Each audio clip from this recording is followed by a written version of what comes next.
అస్మద్గురుభ్యో నమ. శ్రీమాత్రే నమ. అమ్మవారి దివ్యపాదపద్మాలకు నమస్కారం చేసుకుంటూ వీడియోలోకి వెళ్ళిపోదాం. శ్రావణ మాసం అంటేనే పండుగల మాసం అని చెప్పుకున్నాం కదా.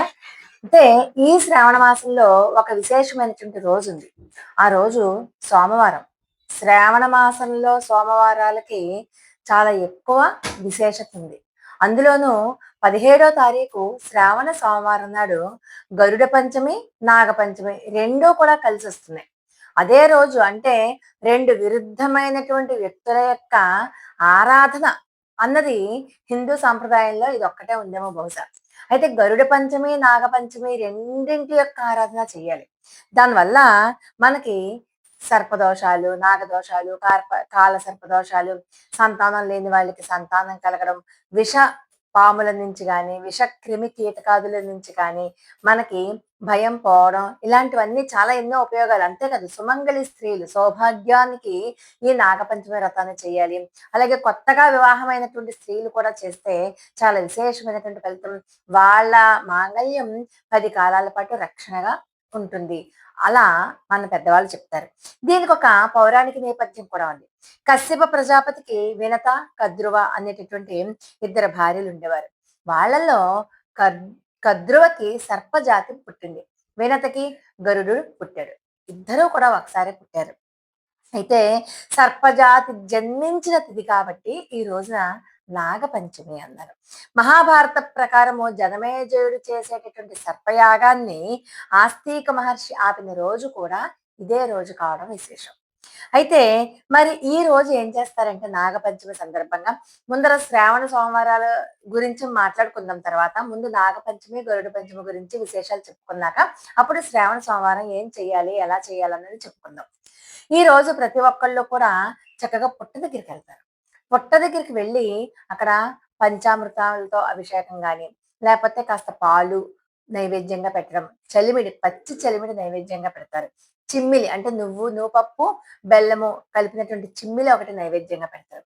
అలా పెట్టడం వల్ల నాగదోషాలు, సర్పదోషాలు అన్నీ కూడా పోతాయి. మరి దీంట్లో ఆవు పాలు పుట్టలో పోస్తారు కదా. పాలు పోసేటప్పుడు విషాని తస్య నశ్యంతి అనే మంత్రాన్ని చదువుతూ ఆవు పాలని పుట్టలో పోస్తారు.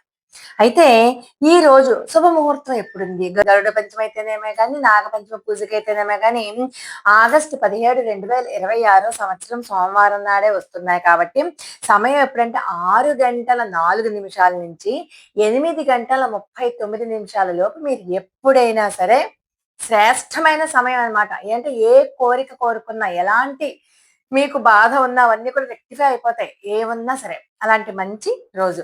మరి ఆ పుట్ట చుట్టూతా కూడా చక్కగా ప్రదక్షిణ చేసుకోవడం, విషానితస్య నశ్యంతి అనే మంత్రాన్ని చదువుకోవడం చాలా విశేషమైనటువంటి ఫలితాన్ని ఇస్తుంది. మరి గరుడుడికి కూడా చేస్తాం. అంటే మనం పుట్ట దగ్గరికి వెళ్ళలేకపోతే కనీసం ఇంట్లో అయినా సరే వెండి పడగలో లేకపోతే పిండితో చేసిన పడగలలో వాటికి కూడా మనం ఆరాధన చేసుకునే ఆచారం మన సాంప్రదాయంలో ఉంది. అలాగే గరుడుడికి కూడా మనం ఎలా నైవేద్యం పెడతామంటే బెల్లం పానకాన్ని, వడపప్పు అంటే పెసరపప్పుని నీళ్లలో నానబెట్టి నానాక ఆ నీళ్లు వంపేసి తీసుకొచ్చినటువంటి ఆ వడపప్పుని నైవేద్యంగా పెడతాం గరుడుడికి. ఇలా నైవేద్యంగా పెట్టి మనం ఆ పూజ చేస్తాం. ఎందుకంటే గరుడు పుట్టింది అదే రోజు, నాగులు పుట్టింది కూడా ఈ శ్రావణ పంచమి నాడే కాబట్టి. ఇక చలిమిడి, వడపప్పు, ఆవు పాలు, గోధుమ పాయసం మీ ఇష్టం ఏదైనా, క్షీరాన్నం ఏదైనా పెట్టచ్చు మీరు నైవేద్యం. ఉదయమే మీరు చక్కగా పొద్దున్న తెల్లవారుజామునే లేచి తలకి స్నానం చేసి ముందర మీరు శివాలయానికి వెళ్ళి శివాభిషేకం చేసుకోవాలి. శ్రావణ సోమవారం శివుడికి చాలా అత్యంత ప్రీతిపాత్రమైనటువంటి రోజు. మారేడు దళాలు ఒకటి, తుమ్మి పూలు ఒకటి, అలాగే మీకు అవకాశం ఉంటే పంచామృతాలతో అభిషేకం చేయించుకోండి. అది చాలా ఉత్తమమైనటువంటి ఫలితాన్ని ఇస్తుంది. తుమ్మి పూలు శివునికి చాలా ప్రీతి పాత్రమైనటువంటి పువ్వులు అనమాట. అలాగే పసుపు, కుంకుమ, గంధము, సుగంధ ద్రవ్యాలు వీటితో కూడా అభిషేకం చేస్తారు. నాగదేవతని కూడా ఆరాధించేటప్పుడు ఈ పసుపు, కుంకుమ, గంధము ఇలాంటివన్నీ కూడా తీసుకెళ్తారనమాట. అలాగే నువ్వుల నూనెతో దీపారాధన చేయడం కానీ, ఆవు నేతితో దీపారాధన చేయడం కానీ అత్యంత శ్రేష్టమైనటువంటి విషయం. అలాగే మీరు ఈ గరుడుని ఆరాధించేటప్పుడు రక్షా సూత్రం కట్టుకోండి. మనం చూడండి వరలక్ష్మి వ్రతంలో కూడా రక్షాబంధనం లాగా ముళ్ళు వేసి కట్టుకుంటాం కదా. అలాగా 5 ముళ్ళు వేసి ఉన్నటువంటి ఆ సూత్రాన్ని అంటే పసుపు రాసి దాన్ని చక్కగా పూజలో పెట్టుకొని పూజ అయ్యాక అది గనక మనం కట్టుకున్నట్లయితే అది మనకి రక్షక కవచంగా కూడా చాలా పనిచేస్తుంది అనమాట. ఈ ఉదయాన్నే స్నానం చేసే మంగళకరమైనటువంటి సాంప్రదాయ దుస్తులని మాత్రమే ధరించి, మీరు పసుపు రంగు దుస్తులైనా తెలుపు రంగు ధరించండి, చాలా విశేషం. పూజకి వాడే పువ్వులు కూడా సాధ్యమైనంత వరకు తెలుపు రంగు పువ్వులు ఉంటేనే చాలా మంచిది, లేకపోతే ఏ పువ్వులతోనైనా చేయండి. ఈశాన్యం మూల పూజా పీఠాన్ని ఏర్పాటు చేసి బియ్య పిండితో ముగ్గు వేసి అక్కడ గనక మీరు చేసుకున్నట్లయితే విశేషం. అలాగే ఎప్పుడైనా ఏ పూజ చేసినా, ఏమి పని చేసినా ముందు మనం వినాయకుడిని పూజించకుండా ఏ పని చేయం కాబట్టి వినాయకుడిని అర్చించిన తర్వాత మాత్రమే ఈ నాగపంచమి పూజని కానీ, గరుడ పంచమి పూజని కానీ, శివాభిషేకాన్ని కానీ అవన్నీ మనం చేసుకోవచ్చు. ముఖ్యంగా ఆ వినతా కద్రోలకి సంబంధించినటువంటి ఆ నాగులకి గరుడుడికి సంబంధించిన కథ విని అక్షతలు మాత్రం వేసుకోవడం మాత్రం మర్చిపోకండి. ముఖ్యంగా శివాభిషేకం అయ్యాక ముఖ్యంగా చదువుకోవాల్సిన మంత్రం ఏంటంటే ఓం నమ శివాయ అన్న మంత్రం. అలాగే నాగ గాయత్రి మంత్రం. నాగ పంచమి నాడు ఒకవేళ మీకు పూజ చేయడానికి అవకాశం ఉండొచ్చు, అవకాశం లేకపోవచ్చు.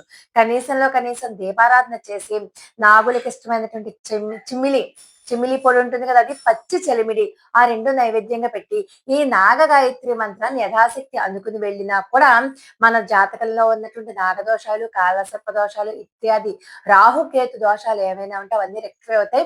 అవకాశం ఇంట్లో పూజ చేసుకోవడానికి అవకాశం లేని వాళ్ళు దేవాలయానికి, ప్రత్యేకంగా శివాలయానికి వెళ్ళి అక్కడ ఆరాధన చేయండి. ఆ గాయత్రి మంత్రం ఏంటంటే ఓం నవకుళాయ విద్మహే విషదంతాయ ధీమహి తన్నో సర్ప ప్రచోదయాత్. అలాగే స్క్రీన్ మీద ఉన్నటువంటి ఆ మంత్రాన్ని యథాశక్తి జపించండి. అలాగే గరుడ గాయత్రి మంత్రం ఏంటంటే ఓం తత్పురుషాయ విద్మహే సువర్ణ పక్షాయ ధీమహి తన్నో గరుడ ప్రచోదయాత్. ఓం తత్పురుషాయ విద్మహే సువర్ణ పక్షాయ ధీమహి తన్నో గరుడ ప్రచోదయాత్. ఈ మంత్రం యథాశక్తి 11 సార్లు, 21 సార్లు, 27 సార్లు, 54 సార్లు, మీ ఇష్టం, మీ ఓపిక, మీ సమయానుకూలత ని బట్టి మీరు చక్కగా జపం చేసుకుని వెళ్ళండి. ఖచ్చితంగా విశేషమైనటువంటి ఫలితం వస్తుంది.